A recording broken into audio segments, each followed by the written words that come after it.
Surprise yourself with the all-new 252 Suzuki range at Hugo Luna Motors. Suzuki's Japanese quality is ready to stand out and make you feel proud every time you drive. Whether it's the zippy Swift or the adventure-ready S-Cross, enjoy 0% finance, handy tech, safety features and great value as standard. All wrapped in the fun and efficiency of a hybrid. The only tough part? Choosing which car to drive. Visit HugoLunaMotors.ie today, where we're not just different, we're good different. Finance subject to status, terms and conditions apply.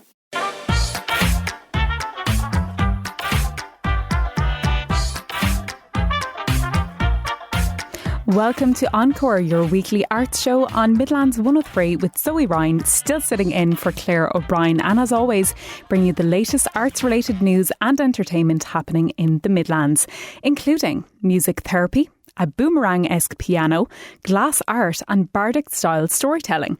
On tonight's show we explore the use of music as a memory evoker and communication tool ahead of musician Tracy Bruer's workshop in Athlone. We hear the tale of the piano that found its way home in Tullamore. Rhode-based glass artist Michelle O'Donnell gives us a crash course on the art form, and Aindrias de Staic kicks off his nationwide tour in Birr. But first, we have a bank holiday coming up this weekend, so do let me know if you have any plans. Drop me a message on the Midlands 103 text line on 087 3010 103. And if you don't have any plans, hopefully you'll have a few ideas by the end of tonight's show. I'm joined now by musician, music therapist and special education teacher Tracy Bruer to talk about music therapy. Tracy is running 2 sessions in Athlone Library tomorrow morning, August 1st, for children and teenagers with additional needs. Tracy, could you start off by telling me, what is music therapy? Yeah, absolutely.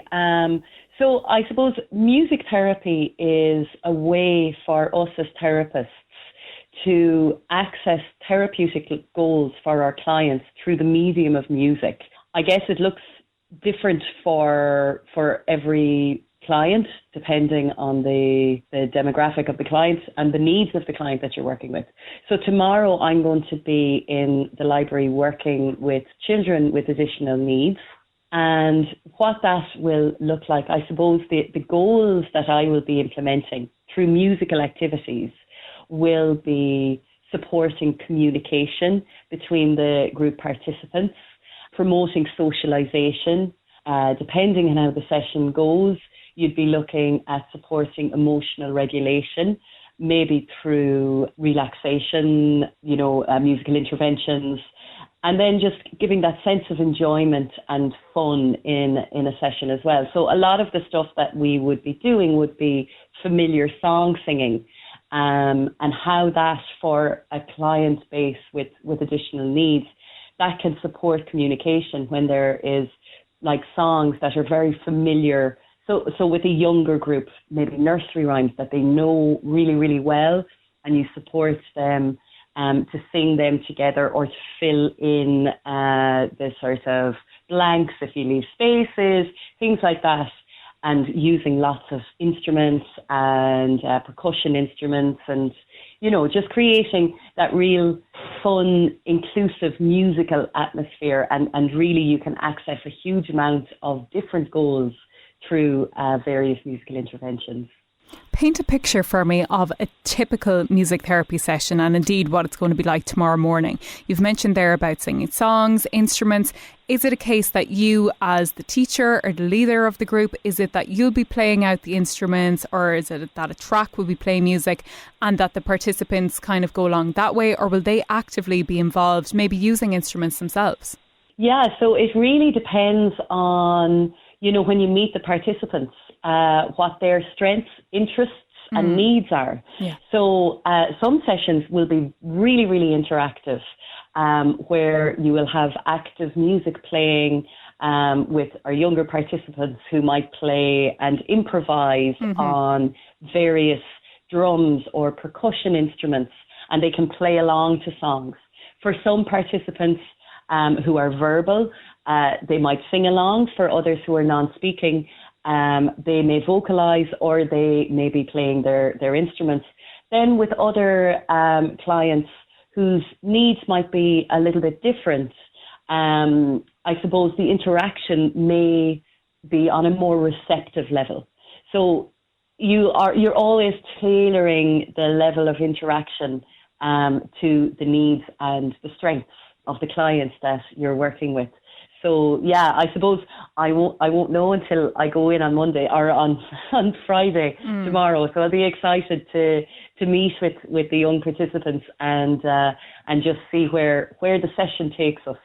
And you've mentioned there that there is 2 sessions. It's kind of for 2 age groups, arguably one for children and then one for the more teenage group. But people who are attending, or children who are attending, they do have to be accompanied by an adult. Yes, so they're booked in and they will be accompanied by an adult. And I suppose a lot of that is to support, to support these young people in an environment which may be unfamiliar, which may be, there might be some sensory overload happening. And so it supports, it provides that safety and that familiarity in a context which may be a little bit unfamiliar. And I'm acutely aware that, we might be telling people about this a little bit last minute. I don't even know if there is any places left for tomorrow, but would you frequently hold sessions like this in the Midlands region? So I'm Galway based and I work with Anam, who's a music therapy company based in Galway. And we're putting this session on for Phelan and Shonana. Generally speaking, I would be more Galway based myself. But I know that there are plenty of music therapists that are working and on the ground all around the country and doing absolutely amazing work. So for anybody who's interested in music therapy, certainly, if you look at IACAT, IACAT, they would have a register of the music therapists that are operational in your area. Yeah. So. And you're a musician yourself. You are an educator as well. Yeah. How was it that you got into the kind of music therapy specifically route? So I had worked as a teacher in special schools for well over a decade. I'm also a musician and I had taken time out, honestly, I was on sick leave. I'd had a health scare and coming back into the workplace, I suppose it kind of shifted my focus as to how I can kind of bring my love of working with people with additional needs and my love of these creative and really inspiring environments with my love of music and kind of bringing that together. And I started doing some digging about music therapy, and I talked to a friend of mine who's a music therapist and, just kind of listened to a few people who work in the field and thought this might be something for me. And then I applied to UL for the Masters in Music Therapy, and the rest is history. Well, I suppose it's a great way to combine, as you said, your 2 passions of music and education. Yeah, I really feel that, I do miss the classroom, but I love the fact that I still feel like I'm really part of this world. It's such a beautiful thing to be able to work in an environment where you are driven really fully by the strengths and needs of the children in front of you, and that can create moments of real joy. Yeah, well, I suppose it makes that every day for you is different, because as you said, you don't know what way it's going to go until you actually see who's going to be in attendance and maybe what their preferences and skill set is. But as you said, tomorrow is very specifically children-centric and you've got those 2 age groups there. But would you do music therapy for other age groups and indeed other demographics? Like you mentioned, tomorrow is specifically for children with special needs or learning difficulties. So what other types of ages and groups would engage in music therapy? Really, it's fascinating to see how much the field is opening. And I mean, when I was studying, I did my placement in an older care setting, and I am commencing work soon in another older care setting in a nursing home. Yeah. And the group work in that sort of a setting is going to look quite different, and a lot of the goals will be quite different. Yeah.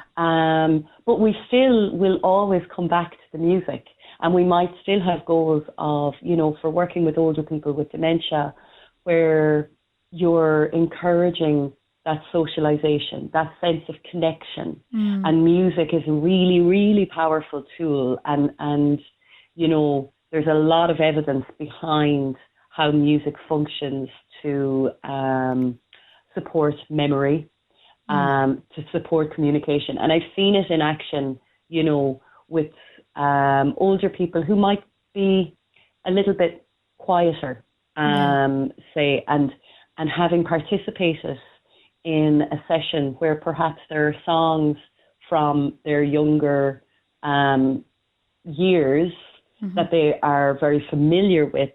It's really fascinating to see how little pieces of communication can start to happen. Or, you know, a person can become a little bit more animated and engaged through that music. You know, so it's quite powerful. There's a lot of really, really wonderful work being done with people at the end stage of their lives as well, on legacy, on, you know, songwriting is a really huge tool for people to reflect. You know, it upholds their sense of identity, their sense of place in the world. You know, songwriting can be a really, really powerful tool. And really songwriting works across a lot of the different client bases that I would work with as well. So there's lots of different things. I could keep talking about the different, you know, there's a lot of work being done in mental health with music therapy, huge amounts. A lot of work done with people with trauma and how music can really support the emotional regulation of people who have gone through trauma. There's lots of different ways that music therapy, I suppose, helps.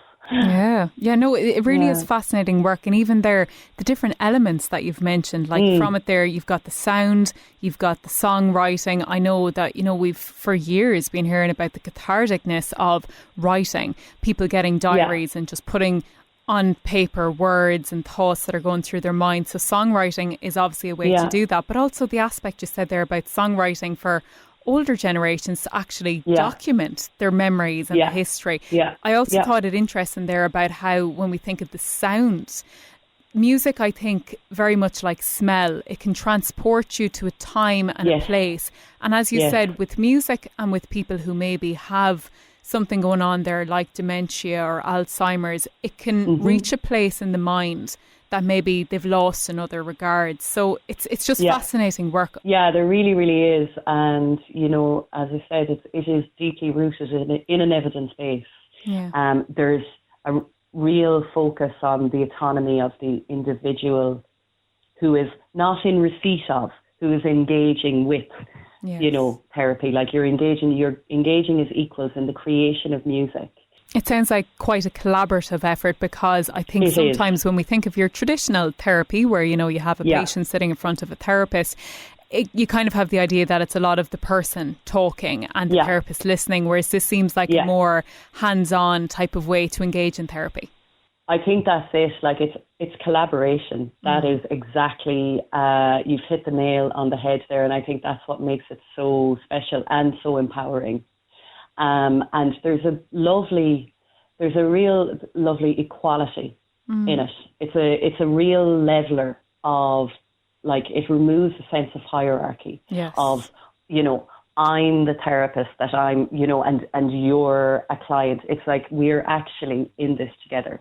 I love that dissolving of, as you said, that hierarchy and those traditional roles, because I'm a patient advocate myself, where I live with a chronic condition, and the thing that we see time and time again is, you know, doctor speaks, patient listens, and maybe doesn't even question or, you know, blindly adheres to. And we are seeing moves all the time to see that is being broken down and that they're bringing on the same level. So I love that. And as you said, that this kind of collaborative element of them making something together, because, you know, it's that recognition that the patient and the professional, they're bringing something different to the table, but that when they work together, and as well as that, what I'm hearing from what you're saying is that you're building that rapport, because sometimes that's what we're missing between patients and medical professionals, whether it's therapists or doctors in a more traditional stance. It's that they don't spend enough time with each other to build a rapport where they feel they can open up to each other.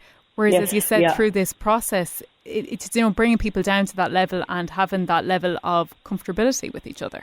Yeah, absolutely. Like nothing can happen and no transformations can happen if there isn't trust and connection.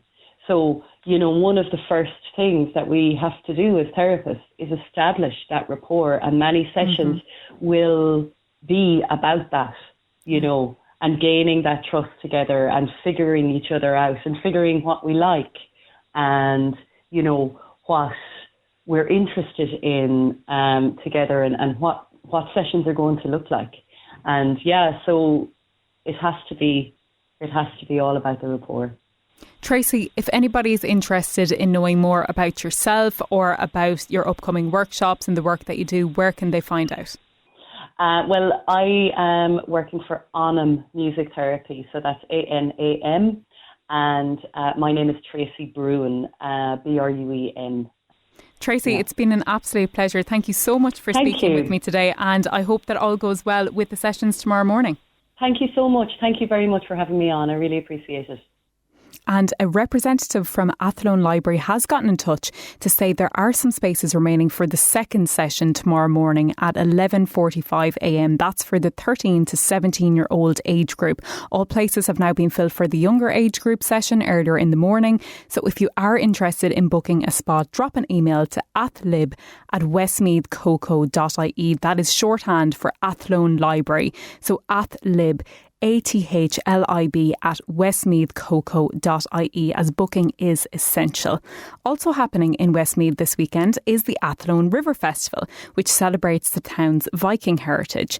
Taking place from Friday 1st to Sunday 3rd, festivities include a mythical street parade, face painters in line with the theme, water sports like long boat racing, storytelling, music and craft markets. For more details on that, check out Athlone River Festival website or social media platforms.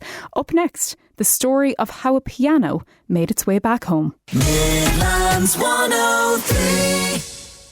You're listening to Encore on Midlands 103 with Zoe Ryan.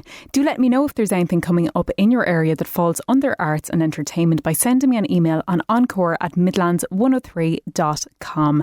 Now, last week we had the story of a gifted organ, a musical organ, donated to the Church of the Assumption in Tullamore back in the 90s following the infamous fire, which has led to the annual tradition of the Tullamore International Summer Organ Series at the venue to show off the instrument, which concluded for this year on Tuesday night. Coincidentally, this week it was announced that a piano, a Waldemar upright piano nonetheless, was gifted to Esker Arts by the Murtagh Connolly family. Earlier this week, the artistic director of the centre, Sean Walsh, spoke with Midlands 103's David Hollywood about how they come to inherit the instrument from Colette O'Sullivan. She approached me earlier in the year just to say that she had the piano in the house, that it wasn't really being used anymore, and would we consider accepting it as a donation. Straight away I could see the gift that it was. So I told her we'd be delighted to. So after a bit of organising and all the rest, got the piano into the building, and Colette was telling us about the history of the piano. The family bought it back in the 1960s from what was then, of course, the institution that was Kilroy's here in Tullamore, and the piano has made it back to its original kind of residence. So it's a great story. It reminds me of the book by Annie Proulx called Accordion Times, which is the life story over a number of centuries of an accordion that starts off in, I think, Sicily in Italy and ends up somewhere in America. So I think our Waldemar piano has a bit of a similar tale to tell. It will have seen many guises of Tullamore over the decades as a consequence. Describe for people listening what the Waldemar piano looks like, if anyone is unfamiliar with it.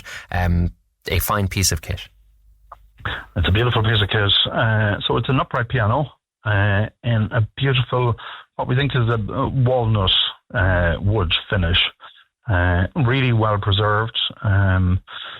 Though they bought it in the 60s, I had a friend of mine who's a bit of an expert on pianos. He had a look at it, and he said that, it's definitely older than 60 years. These instruments were well made, and they were designed to last, So a beautiful instrument, really well maintained, well preserved. We have to do a little bit of work on it, I think, but otherwise it's in fantastic shape. So it's not planned to be held in reserve as an antique just to be looked at. This thing is going to produce music and it's going to support the creative agenda of Esker Arts Theatre. Definitely. So anytime we have a concert that would have, say, piano, for instance, we had the Irish pianist John O'Connor performing here back in June. Because we don't have such an instrument in-house, or we hadn't, we'd have to hire a piano each time, and that can be expensive enough. And obviously piano is it's a beautiful instrument. Piano music is lovely. John O'Connor did a fantastic concert. So it's a brilliant resource for us to have an in-house piano ourselves. What I love most about the whole thing is the piano's backstory, that it was actually purchased at the shop that was previously at the location of Esker Arts, which myself and other locals still fondly refer to as Kilroy's Furniture Store. So I just thought it was a lovely, wholesome, full circle story that I couldn't let go by without mentioning on the show, what with it being an art show and us only having the other gifted instrument story last week. Still to come, we'll be hearing from the wacky and wonderful Aindrias de Staic about his latest venture. I'm James Elder with UNICEF and I've been to Gaza. I've met the terrified mothers who know that their love isn't enough to feed their children. I've met the starving children in hospital too weak to cry. They need food, they need it now. UNICEF is delivering life-saving therapeutic food, but we urgently need your support. I've seen donations from Ireland bring hope where there was none. Please visit unicef.ie and help save a child's life today. Thank you. Introducing the all-new 252 electric range at Hugo Luna Motors. See our Peugeot E2008, now available in electric. This bold SUV boasts a striking design with sleek LED headlamps and a redesigned grille for a powerful presence. With zero CO2 emissions and 156 HP of power, the E2008 delivers efficiency and performance. Discover more at hugolunamotors.ie. Drive the future today. Midlands 103. Now, something a little different for Encore. In the aftermath of COVID times, glass artist Michelle O'Donnell of Glasshammer Studios decided she wanted to make what is often considered a not so easily accessible art medium, glass art, more accessible to people by offering workshops at her studio in Rhode, County Offaly, with her next workshop coming up soon on Sunday, August 9th. Michelle, could you start by telling me a little bit about the art of glass making, or glass art? I could indeed. I'd love to. Glass is the most alluring material. You cut it up and you can melt it together and the colours blend together, and then you can increase that and maybe make it curve and bend, and then you can crush up little pieces of glass. It's called frits, or you can buy them in, and then you sprinkle them on it and then they melt into it too. Like, it's really quite a magical process, and then the light comes through it in the most extraordinary way. That's why for centuries we used it in chapels and churches, because it evokes emotion, and over the years of me working with it, I just found that people are just so drawn to it. But it's not the easiest thing to work with. You need all this bloody equipment, so I love to share what I got. So I have a workshop here. So it's great to see people, the complete joy in their faces as they're getting to try this. Even children coming, with their parents. And it's lovely. People really, really get a lot out of it because they light it up and they bring it home and they use it. And although glass works are all around us, I've no doubt people tuning in this evening, even if they look around them, they'll see something in the households that is designed from glass, but it's not something that a lot of people really do. You are kind of in a minority, that there's not too many of you. Yeah, there is, there's a few things that you have to get your ducks in a row before you work with glass. But at the same time, you can do very basic things with glass quite cheaply.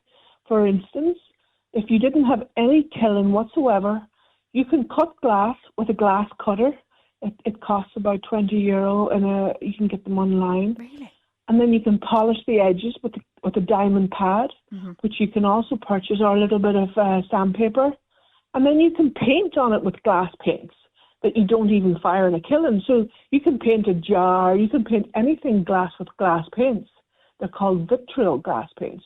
So there you go, for a very low amount of money, you're actually painting onto glass. A lot of people, the workshops that I have here, they come and they just get the bug. And then I give them all the information that they need and the suppliers, and I send them off their merry way. And then we keep in contact because, there's always blips and problems and learning curve. So I sort of guide them through that. It's interesting that you've pointed out there that there is actually cost-effective ways, or ways that aren't too costly, to get involved in the activity, because I think Absolutely. From the outset, when you think about it, you do think, oh God, the machinery that must go into that. But what you've pointed out there makes it that bit more accessible to people. Yeah, it's great. Like your art and hobby shop has these glass paints, and they're water-based, and they're called vitriol glass paints. Beautiful colours on them, and you work on them on the flat, and they blend together beautifully. So give you this feeling of blending together and this immersion of colour. But you have to let them dry on the flat.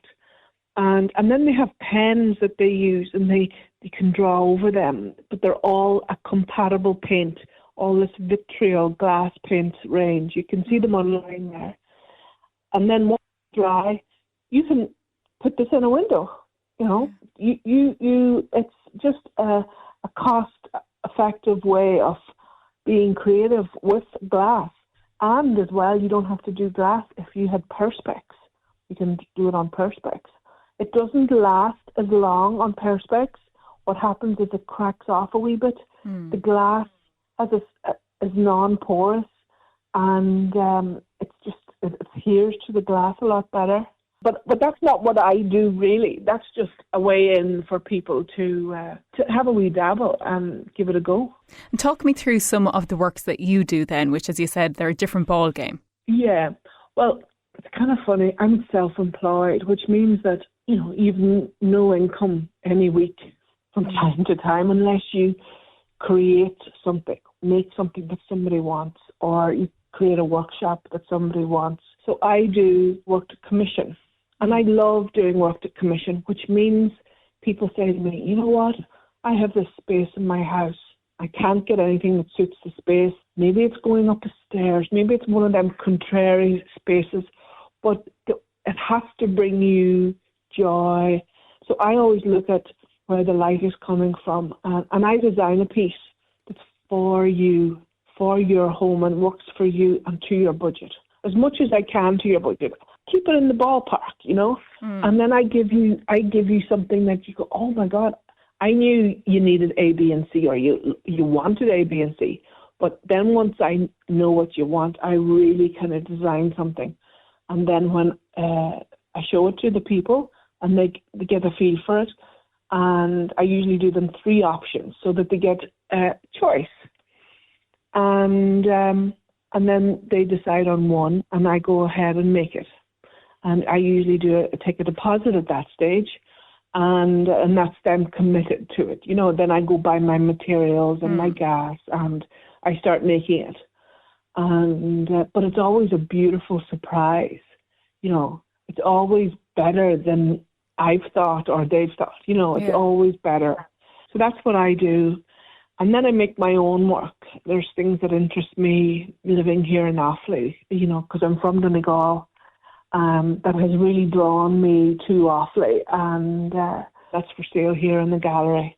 And I have a big show there on at the minute in Ballymaloo Grain Store, which is such a fab place. If you haven't been to Ballymaloo Grain Store and that little corner of the country, East Cork, it's a lovely revisit. And the show's on from the 25th of July to the 17th of August.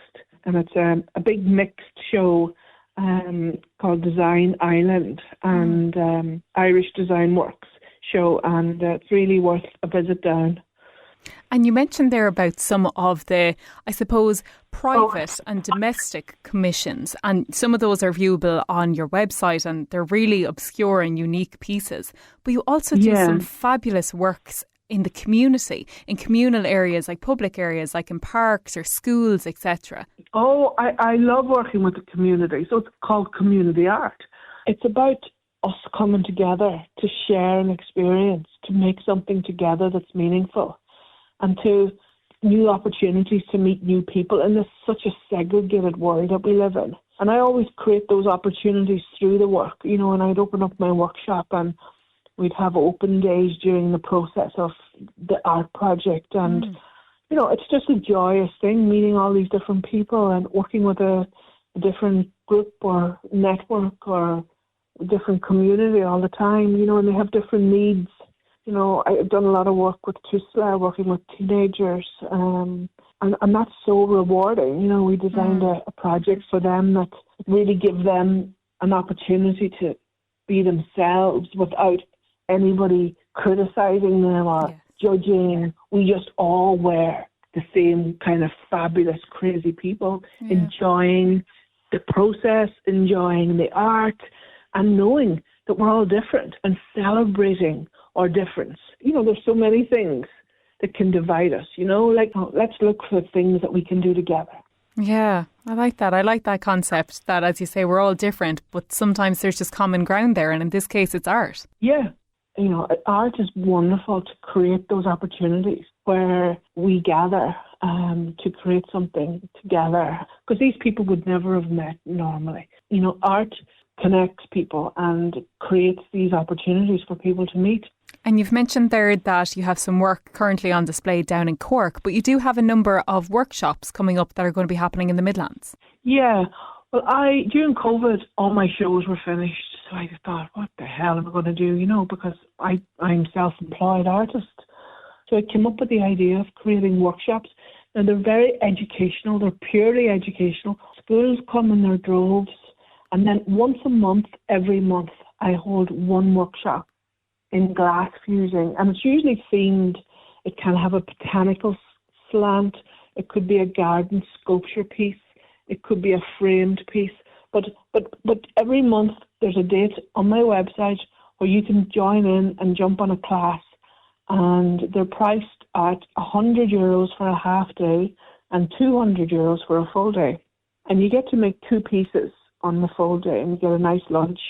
And looking through your website, there's lots of pictures from different workshops and there's a mix of age groups there. So for the workshops that you hold every month, is it a case of there's a certain age group targeted with that? Do you hold ones for, we'll say, different workshops for children versus adults? Yeah, well, the thing is, I find kids are very capable.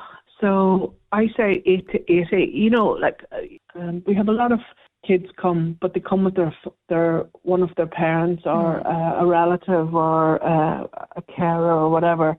And kids really enjoy it. They really, really enjoy it. 8 to 80, I like that. Michelle, tell me, if someone is listening and they're interested in going along to one of your workshops or just finding out more about your work in general, where can they find you? Well, I have a website. It's www.glasshammer.ie and you can have a look there. And then you can look up Glasshammer Studios on Facebook or Instagram, and all the workshops are advertised there. And you can see a little video of the previous workshop. So you get an idea of what you make and the kind of vibe of the workshop. Michelle, thank you so much for giving me your time today. I know you're extremely busy with the show down in Cork. You've obviously got the Ballymaloe thing coming up and prepping for workshops. So thank you so much for giving me some of your time today. Oh, you're very welcome, Zoe. Thanks very much.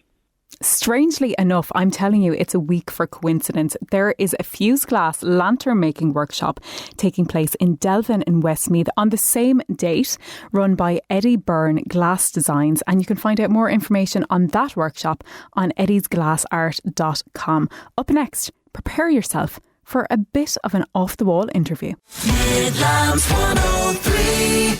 This is Encore on Midlands 103. We are now entering the final segment of tonight's show and we couldn't possibly let the night pass. I'm actually surprised we've made it this far into the show without mentioning a massive annual occasion in the Midlands calendar that is fast approaching. Yes, the Birr Vintage Week and Arts Festival is almost upon us, getting underway tomorrow, August 1st, and it's running until next Sunday, August 9th. They have such a mix of activities on offer, from theatre performances cruises, art exhibitions, busking, craft workshops, antique fairs, a flea circus, and so much more. For full details on daily events, see www.birrvintageweek.com/events for the full listings. One of the many performers taking to the Birr Theatre stage over the next week as part of the celebrations is the insanely talented jack of all trades, Aindrias de Staic. He's kicking off his tour of By the Light of the Silvery Moon in Birr Theatre next Friday night, August 8th. I had the honour of speaking with him earlier today about his upcoming Midlands show, starting off with a discussion about his unorthodox use of the bardic style of storytelling. Well, the bardic style, as you said, it's not new, but definitely the way that you execute it is very innovative and unique. Like when you look at your performances, they're very comedic, but you incorporate the fiddle into it to add to the story, but you use it in a really unorthodox way. Like often you're kind of just strumming the bow against the side of the fiddle. Yeah, so I actually have the fiddle in my hand now. So sometimes, I'd be talking over something, so I might go, well, he mightn't he, wouldn't he, couldn't he, shouldn't he, kicking the ball up in the air. So I can be strumming it a bit like a ukulele. But then when the story gets good and the audience start to see the characters and the scenarios in their head, that's often the bit where it can kind of hit the, he mightn't he, wouldn't he, shouldn't he, couldn't he, kicking the ball up in the air, he mightn't he, wouldn't he, couldn't he, shouldn't he, scratching his arse and pulling his hair, he mightn't he, wouldn't he, couldn't he, shouldn't he, mightn't he, wouldn't he, couldn't he, would.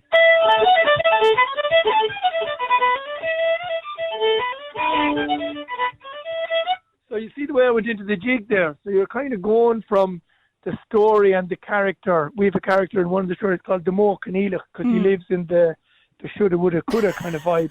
I love it. I know his name is Mo Keneally. And like, but he, he mightn't, he wouldn't, he shouldn't, he couldn't. That goes very well with an Irish jig, so you can get to a jig.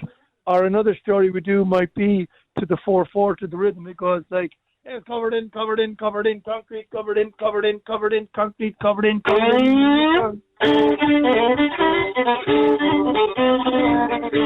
So they might go to the belt of a reel, So their jigs and reels started to come in around the stories. Now, if I'm honest, my father was a storyteller as well, so there was a bit of it in the background. And he would have recorded his stories, would say, with Martin Hayes, the East Air fiddle player. And then, as I said, when I was doing the research, it was sometime in the 17th and 18th century after Cromwell started to kind of outlaw the harps in Ireland. But in some of the rural areas like parts of Clare and parts of Mayo, bards then travelled with fiddles. So here in Ennistimon in County Clare, Merriman, the bard who did Court of Van Ihe, Midnight Court, he would have travelled with a fiddle. There's a statue of him down the town with a fiddle. Or up in Mayo, Raftery, the bard of Mayo, Raftery and Filla, he would have travelled with the fiddle. So then I kind of saw, okay, so the fiddle, it was a natural fit. It wasn't something that I invented, but something that we had just kind of accidentally discovered in our own Indiana Jones kind of way, Yeah, definitely. Like, one, I'm in no way surprised that you just had the fiddle at hand there. It all ties in very well with your personality. But you're giving me the absolute fear mentioning the Mo Keneally. I always remember in school, because they do it in a way, I don't know if they've changed it now, but they teach you the different tenses at different stages. You start off with past, present, future, and then they hit you in your last year thinking you know Irish with, just by the way, there's this really overly complicated tense, the shoulda, woulda, coulda, and you need to learn it for your Leaving Cert. So the fear of whenever anything about Mo Keneally is mentioned. Yeah, we might not do that story for Birr, so we leave it out. But no, it's funny because one time I was getting the boat in from Inishturk. It's an island off the coast of Mayo, and I got down to the pier and I said to the guy, I'm getting the boat. I think there's a boat at 11, and he was saying, well, there might be a boat. The boat could come from Cleggan to Inishboffin if the mail boat is going in. But if the sea is not bad, the boat could come from Clare Island. It could come around, and they've this funny accent. It's kind of half Viking, half kind of Mayo, Connemara, Gaelga. And he's like, and I thought that's a real shoulda, coulda, woulda, because in Ireland, so many things, depended on the weather. You wouldn't know. Yeah. So I think it's more that thing is a frame of mind. But I know, I didn't have great Irish in school, but then I picked it up after that. And people say to me, how come, you grew up in Mayo and you live in Clare, but you've got a lot of work with T.G. Carr? Yeah. But I think because I was passionate about music and storytelling. That's why I got to work as a TV presenter. My Irish, I often got in trouble in T.G. Carr for not saying the right thing.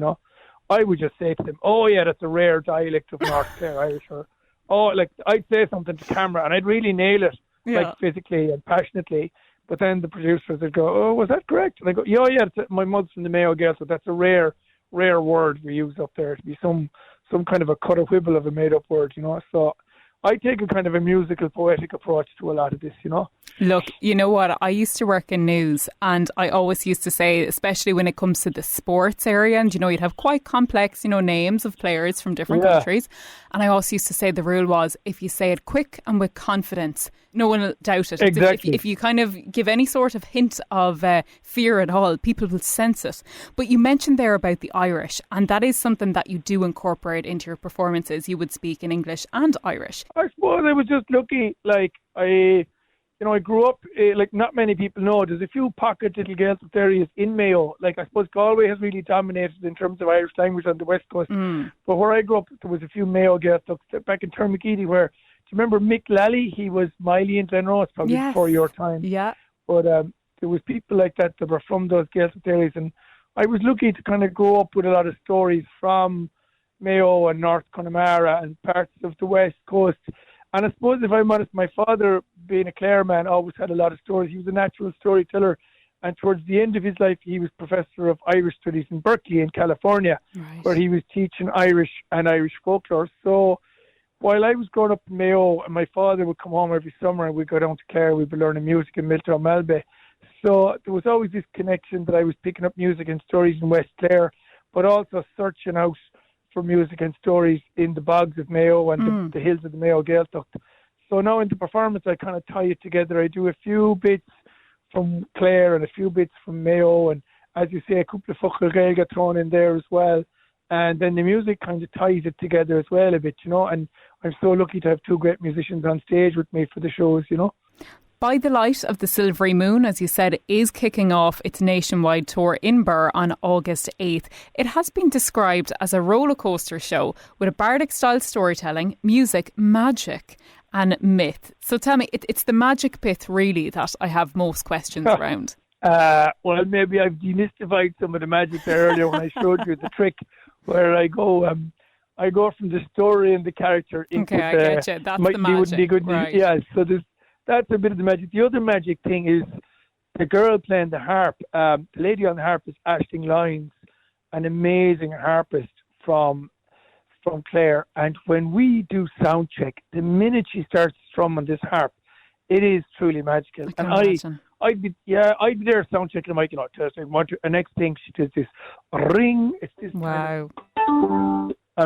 She just makes this magic sound, and everyone stops and we're all mesmerized, the sound check, the venue engineers, they all look and we go, wow.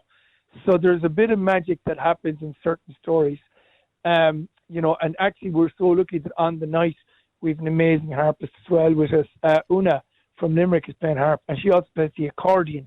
So there's a kind of a magic then, when you're telling stories, and there's bits where we might tell a mountain story from Mayo or a story about a village under the sea from Clare, and sometimes you go from the magic, mystical music of the harp to the kind of good crack squeeze of a squeeze back. The deep leg, da. So I suppose it's that kind of that brings the magic of the roller coaster, is that we go to these magical, mystical places, but we might visit them through the bit of crack as well with the fiddle, and then there's another slightly different magic that comes. Brian Fleming is playing rhythm, so he has the bow round, a cajon, he makes all these sounds. So it's kind of like a radio play in parts as well, where he could be letting off certain noises and squeaks and beats and all kind of bumps and a gong that might come out for certain bits of stories. So the audience really get this full audio experience, so it's like stand-up comedy with trad, but it's more than that, because they're not just playing jigs and reels, they're playing all this extra kind of like a Foley, like a soundtrack to a movie is going on for a lot of the stories as well. And why is it that you've decided to do a big production of that scale with multiple musicians kind of getting in on it? Because as we will have heard there, you're very much capable of being a one-man band with the fiddle alone. So why is it that you decided this time to go touring with a bigger group? That's a really good question, Zoe. And, I think it's just a crack on stage. Like, I loved when I was doing we had a band called the Latchicos before COVID. And when I was doing Electric Picnic, Body and Soul, those late night gigs, I loved being up front. Also, if I'm totally honest, I can do one-man shows and I've enjoyed it. But there's a crack when you one or two musicians on stage with you, and there's just a bounce to it. There's moments where I might just stand back from the mic and let the music talk, or there's a bit where the rhythm, where Brian's rhythm is driving me, and then I can just relax. I don't have to go stamping my foot to generate a rhythm to the audience. I can relax and let the voice or the fiddle tell a story to the rhythm. Or likewise, there's a bit of a story where the harp will just pick up something I'm saying and bring a certain mystique to it. So I don't have to say to the audience, it was mystical. The harp will bring them on a magical, mystical journey just simply by being a magical, mystical harp. So there was a magic that happened. As I said, we did a kind of a thing in Glore in Ennis ages ago at the end of COVID for Culture Night, and it just kind of took off. Everyone said, wow, there's a show in that. And having a background in trad music and theatre, I was able to work with the lads. So we didn't have to make it boring and no crack. We never had to say, when I say this, you play that. You know, it wasn't as strict as theatre. It's all feeling. But when you work with trad musicians, even though people like me can't read, you know, like sheet music, but we have a way of kind of coming in and out of stories and tunes because we've spent years doing sessions, you know, and when, particularly with musicians, I find since I moved back to Clare, they're so well able to play it, they're so well able to judge the moment, they're so well able to come in, that there's this magic that happens on stage between the three of us that just isn't there when I do a solo show. Like I can do a solo show for smaller venues, like a venue under 100 seats, but for now that we're starting to get popular and hitting these bigger venues, when you have a venue of 200 seats or 220, 300, like I think Glore in Ennis was about 300 or 400 seats. So when we're hitting those big venues, I found having the energy and the support of the lads and the crack on stage, it was just belting it out in such a beautiful way. It's just such crack, you know. And if our chat today has spurred anyone's attention there and they're thinking, yeah, that's something I think I'd like to go along to, how is it that they go about obtaining tickets? Well, we're so excited because we're coming in towards the Friday of Birr Vintage Week. So it might be on the Birr Vintage Week website. If not, you get it on my website. It's www.aindrias.com. That's Aindrias.com. My name's Aindrias. It's Irish for Andrew. I'm named after a bard from Mullagh called Aindrias Machrútin. I did not know that. Yeah, I know. A lot of people don't know. There's a politician in Cork, Aindrias Moynihan. There's Aindrias O'Cleeve, was an Attorney General. It's kind of a fisherman's name in parts of Munster. You'll hear a lot in Cork, Kerry and Clare, yeah. And, so you can get them on my website, Aindrias.com, or I think they should be on Birr Vintage Week, Birr Theatre. If you go Birr Theatre, they'll be on there. And there's still a good few tickets left. I heard they're selling well, they told us this morning. And there's still a few tickets left.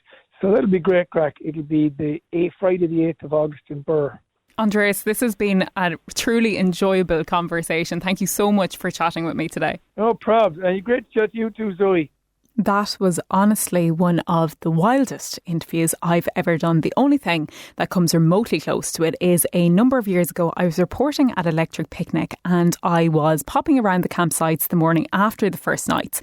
And when you're doing vox pop pieces like that, where you're going over to people on the street, or in this case in a field, you try to gauge from afar if they look like they're going to talk to you. So I spotted this lad who was brushing his teeth at the time. Now, I assumed he would finish brushing his teeth and then talk to me. But no, he launched right into chatting to me mid-brush, finished off with some Listerine mouthwash, and it was such a hilarious interview. But I think that interview maybe is a contender for the top spot.